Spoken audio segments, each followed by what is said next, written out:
बिस्मिल्लाहिर्रहमानिर्रहीम। अस्सलामुअलैकुम dear students. मैं उम्मीद करता हूँ कि आप खैरियत से होंगे। नाइन्थ क्लास की एक्सरसाइज 6.1 के ना पहले 5 क्वेश्चन तो हम कर चुके हैं और आज अब 6 से मैं स्टार्ट करने जा रहा हूँ। ज़रा तवज्जो कीजिएगा, इंशाल्लाह ताला आपको समझ आ जाएगी। मैं कोशिश करूँगा कि आपको समझ आ जाए। अच्छा, इसका क्वेश्चन नंबर 6 जो है ना, इसको देखिए। उसमें वो कह रहा है कि find the arc length and area of a sector. अब सबसे पहले आपको ये पता होना चाहिए कि आर्क लेंथ किसे कहते हैं। तो बच्चों, सर्कल का वो हिस्सा आर्क लेंथ कहलाता है जो एंगल बना रहा हो, यानी कि सेक्टर भी हो गया ना फिर सेक्टर का ही। तो ये लेंथ है, ये थीटा है और ये रेडियस है। तो इससे फिर आपको फार्मूला याद आ रहा होगा, L is equal to r theta. तो यहाँ पे आर की वैल्यू उसने दी हुई है 6 सेंटीमीटर, थीटा उसने दिया हुआ है पाई ओवर 3 उसने थीटा दिया हुआ है रेडियन में। एक बात आपने ज़हन में रखनी है कि अगर थीटा एंगल आपको डिग्री में दिया जाए तो आपने उसको पुट नहीं करना, किसी भी फार्मूले में पुट नहीं करते, उसको कन्वर्ट करते हैं रेडियन में और फिर उसके बाद उसको पुट किया जाता है। तो ये देखें, हमने ये लिख लिया। आर्क लेंथ को फिर एल से डिनोट करेंगे। और दूसरी चीज़ उसने क्या कही है, एरिया ऑफ सेक्टर। दो चीज़ें फाइंड करनी है, एक लेंथ और दूसरी एरिया सेक्टर का। तो लेंथ का फार्मूला क्या है, L is equal to r theta. R की वैल्यू भी हमारे पास गिवन है 6 और थीटा की भी गिवन है पाई/3। तो इन दोनों को मल्टीप्लाइंग किया, 3 को जब मैं 6 से कट करूँगा तो क्या आएगा, 2। तो 2 पाई आंसर है। लेकिन अगर आप इसको मज़ीद सॉल्व कर लें तो ज़्यादा बेहतर है, और मज़ीद सॉल्व करेंगे तो क्या आएगा, 2 और पाई की वैल्यू 3.142 होगी, तो 6.28 ये भी आपका आंसर है। ठीक है बच्चों, और अगर 2 पाई भी लिख देंगे तब भी आंसर ही है। अच्छा जी, अब एरिया ऑफ सेक्टर, यानी कि ये जो सेक्टर है इसका एरिया, ये जो मैं शेड कर रहा हूँ, ये सारा एरिया जो है ना फाइंड करना है। तो उसका फार्मूला क्या है, 1/2 आर स्क्वायर थीटा। तो आर की वैल्यू आपको पता है कि हमारे पास गिवन है, आर की वैल्यू इसने दी हुई है, ऊपर देखें 6। ठीक है बच्चों, थीटा की भी दी हुई है पाई/3। तो वो दोनों पुट कर दिए, आर स्क्वायर की जगह पे 6 का स्क्वायर कर दिया और थीटा की जगह पे पाई/3 लिख दिया। तो 6 का स्क्वायर आपको पता है 36 होता है और 7 उसके ऊपर आ गया पाई, और डिवाइड में क्या आया, 3 2 ज़ा 6। अब 6 को 36 से आप कट कर सकते हैं, तो क्या आएगा, 6 6 पाई। ये भी आपका आंसर है। और अगर आप पाई की वैल्यू लिख के मल्टीप्लाइंग कर देते हैं तो 18.85 समथिंग ये आपका आंसर होगा। इशारिया के बाद अगर थोड़ा बहुत कम ज़्यादा ऊपर नीचे हो जाए ना, तो उस पर आपने परेशान नहीं होना। एक बात लेकिन आपने अपने जहन में रखनी है, वो ये है कि जब भी एरिया फाइंड करें ना बच्चों, तो वो फिर स्क्वायर में आंसर आता है, यानी कि उसका जो भी यूनिट होगा ना, मीटर है या सेंटीमीटर है, तो उसको आप स्क्वायर से डिनोट करेंगे। अब सेंटीमीटर स्क्वायर जो है ना इसका यूनिट होगा। और ये आपका पहला जो है ना 6 का पहला पार्ट ख़त्म हो गया। अब इसका दूसरा जो है वो भी बिल्कुल ऐसा ही है। दूसरे में भी यही चीज़ें फाइंड करनी है, आर्क लेंथ और एरिया ऑफ सेक्टर। रेडियस क्या दिया है, 4.8 ओवर पाई, और थीटा क्या दिया उसने 5 पाई/6। तो एल फाइंड करना है और एरिया ऑफ सेक्टर। तो एल का फार्मूला आपको पता है, L is equal to r theta, और आर की वैल्यू 4.8 ओवर पाई और थीटा की 5 पाई/6 लिख दी हमने। यहाँ पे आप देखें पाई पाई से कैंसिल, 4.8 को 5 से जब आप मल्टीप्लाइंग करेंगे और 6 से डिवाइड करेंगे तो कैलकुलेटर से अगर आप डायरेक्ट कर लेंगे तो बेहतर है, तो 4 आपका आंसर आ जाएगा। लें जी, ये लेंथ आ गई। अब एरिया ऑफ सेक्टर का फिर वही फार्मूला है, 1/2 आर स्क्वायर थीटा। आर इस दफ़ा क्या था, 4.8 ओवर पाई, और थीटा क्या है 5 पाई/6। 4.8 ओवर पाई का स्क्वायर कर दिया और 5 पाई/6 थीटा की जगह पे लिख दिया। 4.8 का स्क्वायर लेंगे तो 23.04 बनेगा, पाई स्क्वायर हो जाएगा डिवाइड में, क्योंकि पाई को भी तो पावर देंगे ना, पाई स्क्वायर हो जाएगा। अब ये देखें, एक पाई कटेगा तो एक पाई बचेगा, वो ये नीचे आ गया। ऊपर आ गया 23.04 को 5 से मल्टीप्लाइंग किया ना तो 115.2 आया, और डिवाइड में 6 टू ज़ा 12 और एक पाई भी तो बच रहा है ना, 12 पाई आ गया। इसको आप कैलकुलेटर से मुकम्मल सॉल्व करेंगे तो आपका आंसर क्या आएगा, 3.056 सेंटीमीटर स्क्वायर। लें जी बच्चों, ये आपका क्वेश्चन नंबर 6 क्लियर हो गया है। क्वेश्चन नंबर 7 देखें। क्वेश्चन नंबर 7 में जो है ना वो कह रहा था कि आपने इसमें एरिया ऑफ सेक्टर फाइंड करना है। पहली बात क्या करनी है, एरिया ऑफ सेक्टर फाइंड करना है, और दूसरी कह रहा है कि परसेंटेज ऑफ टोटल एरिया भी फाइंड करें। एरिया ऑफ सेक्टर तो हमें पता है। अब यहाँ पर ये बात ज़हन में रख लें, मैंने आपको बताई थी स्टार्ट में कि अगर एंगल आपको डिग्री में आया तो उसको आपने वैसे किसी भी फार्मूले में पुट नहीं करना, तो उसको पाई ओवर 180 से मल्टीप्लाइंग किया, पाई ओवर 180 से तो पाई ओवर 3 बना। ठीक है बच्चों, ये देखें ना 60 डिग्री था तो उसको क्या किया, पाई ओवर 180 से मल्टीप्लाइंग किया, तो 61 ज़ा 60 और 63 ज़ा 180, तो पाई ओवर 3 जो है ना, पाई ओवर 3 आपका रेडियन यानी कि थीटा बन गया। एरिया ऑफ सेक्टर का फार्मूला 1/2 आर स्क्वायर थीटा, तो आर की जगह क्या लिखूंगा, ये 12 दिया हुआ है उसने ऊपर ना, 12 का स्क्वायर कर दिया, थीटा की जगह पे क्या लिख दिया, पाई ओवर 3। ठीक है बच्चों, तो 12 का स्क्वायर क्या होगा, 144, और पाई आ गया 7, और डिवाइड में 3 और 2 है तो 3 2 ज़ा 6 लिख दिया। अब जब इनको कटिंग करेंगे तो 24 आएगा, तो 24 पाई आपका आ गया एरिया ऑफ सेक्टर। चाहें तो इसको मज़ीद सॉल्व कर लें पाई की वैल्यू लगा के, लेकिन मेरा मशवरा है कि ना करें, क्योंकि पाई जो है ना वो फिर आगे जाके कट भी सकता है। अच्छा जी, अगला है जी एरिया ऑफ सर्कल। तो एरिया ऑफ सर्कल का फार्मूला क्या होता है, पाई आर स्क्वायर। अब यहाँ पे आपको एक बात बता दूं, फ़र्ज़ किया जी कि ये एक सर्कल है, ठीक है बच्चों, तो इस पूरे का एरिया ये सारा ही होगा, ये शेड जो मैं कर रहा हूँ सारे का सारा जो इसका अंदरूनी हिस्सा है इसको कहते हैं एरिया ऑफ सर्कल, और इसका फार्मूला क्या है, पाई आर स्क्वायर। ठीक है, और एरिया ऑफ सेक्टर जो है वो भी इसके साथ मैं कोशिश करता हूँ बनाने की। ये देखें, फ़र्ज़ कर लिया जी ये छोटा सा हिस्सा है, ये मैंने जो शेड किया ये है एरिया ऑफ सेक्टर, तो इसका फार्मूला आपको पता है, ये लिखा हुआ है 1/2 आर स्क्वायर थीटा। अब यहाँ पे आपने एक चीज़ नोट रखनी है कि जो एरिया ऑफ सर्कल है ना वो बड़ा होता है, और जो एरिया ऑफ सेक्टर है वो छोटा होता है। तो परसेंटेज निकालते वक्त छोटी वैल्यू ऊपर आएगी और बड़ी वैल्यू नीचे आएगी, क्योंकि आपको पता है परसेंटेज हमेशा जो टोटल वैल्यू होती है वो डिवाइड के नीचे आती है। तो ये देखें ना, तो सारा सर्कल ही शेड हो गया, तो ये सारे सर्कल का एरिया जो है वो फिर बड़ी वैल्यू होगी ना। तो अब इसका एरिया ऑफ सर्कल का फार्मूला लिख दिया, पाई आर स्क्वायर। आर की वैल्यू गिवन है हमें, आपको मैं दिखा देता हूँ, गिवन है 12 सेंटीमीटर। ठीक है बच्चों, तो 12 सेंटीमीटर जो है ना वो मैंने 12 आर की जगह पे लिख दिया, और 12 का क्या कर दिया, स्क्वायर। तो ये क्या बना, 144 पाई, 144 पाई बन गया।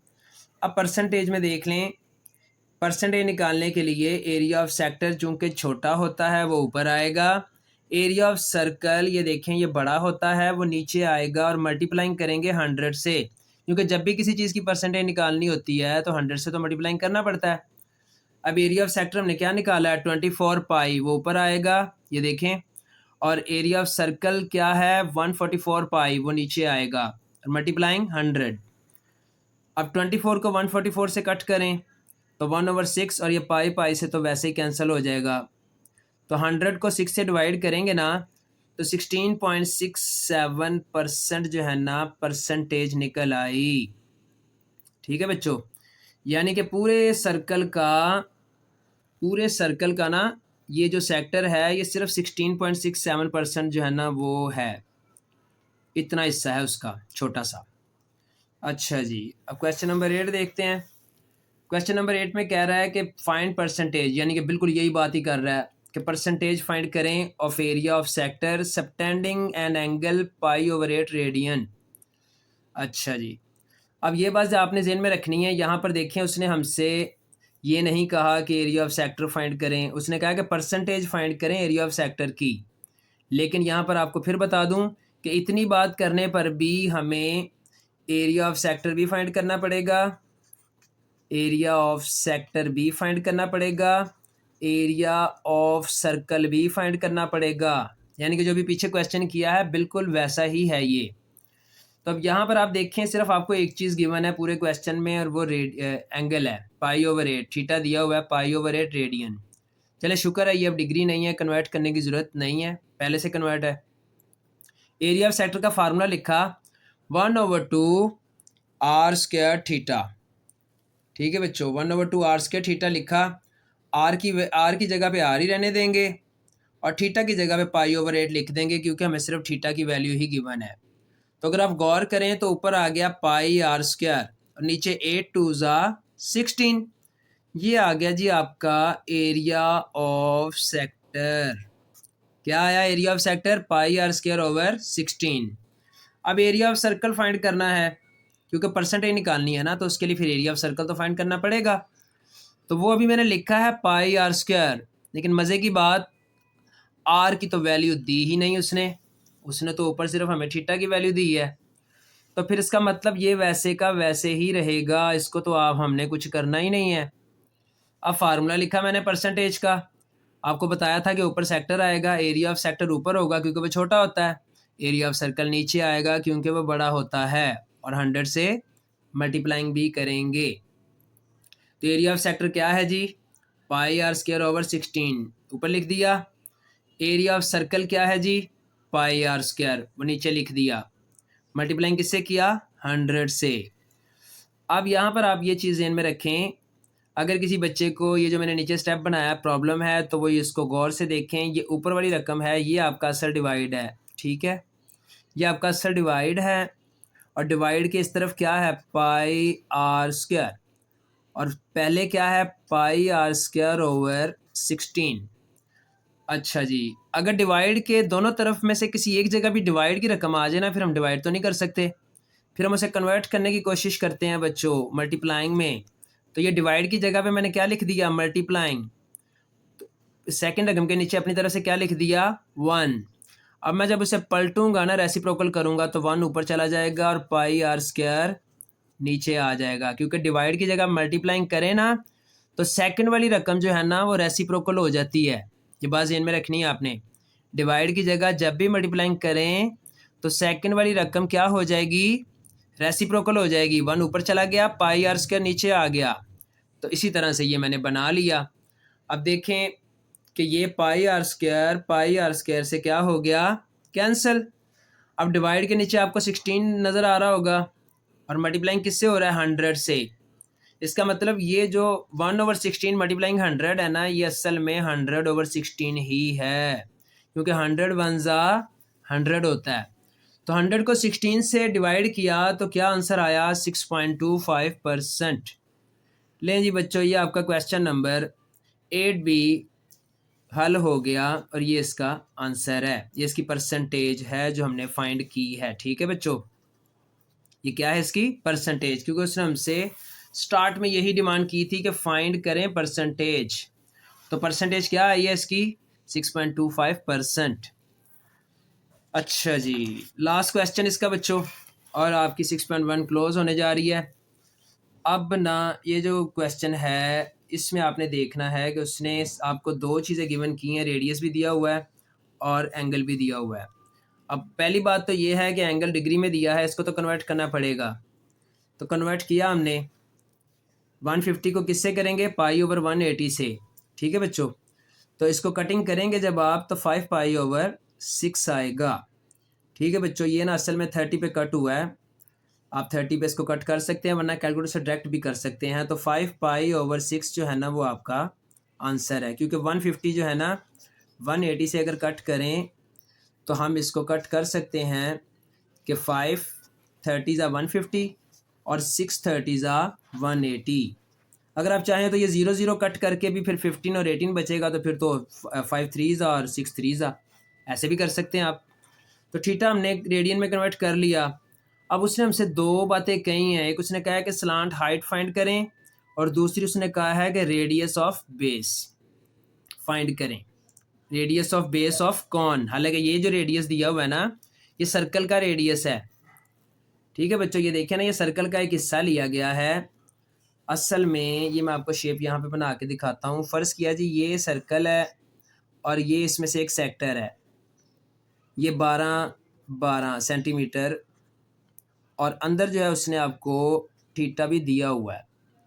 यही जो है ना इसका ये जो एरिया है, ये वाला जो एरिया सेक्टर का, वही उसने आपको बुक में क्वेश्चन के साथ शेप बना के दी है कि सर्कल का ये कुछ हिस्सा है जिसको सेक्टर कहते हैं, उसका एंगल भी दिया है और उसका रेडियस भी दिया है।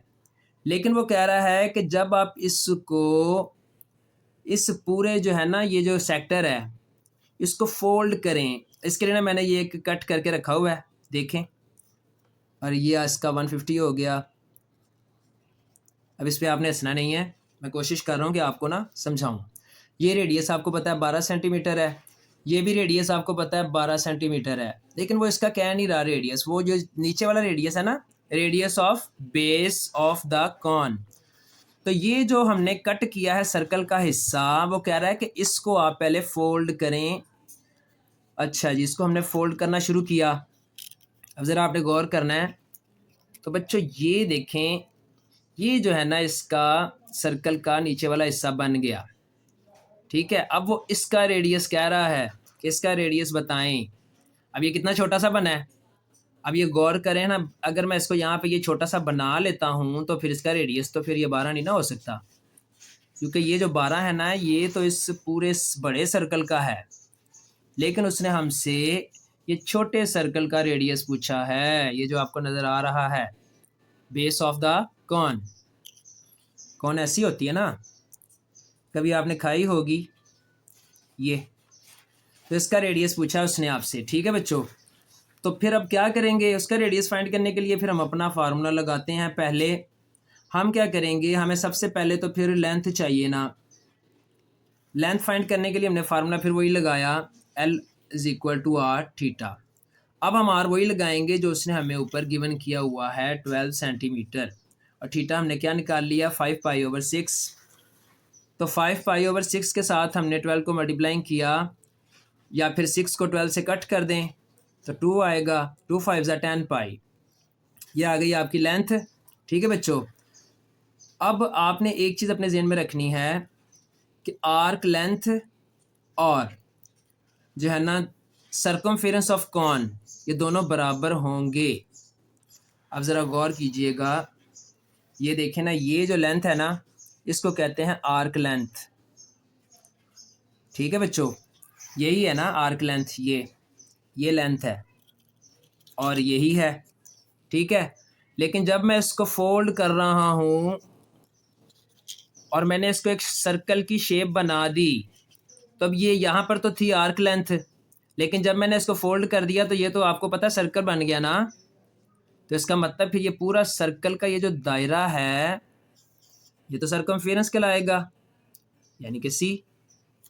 तो इसका मतलब फिर ये लेंथ, इसी को तो फोल्ड करके हमने ये सर्कल बनाया। ये देखें दोबारा, ये था आपका आर्क लेंथ। ठीक है, ये पूरी, और इसको जब मैंने फोल्ड किया तो ये क्या बन गया, सर्कल। ठीक है बच्चों, तो सर्कल की पूरी लाइन को क्या कहते हैं, सर्कमफेरेंस कहते हैं।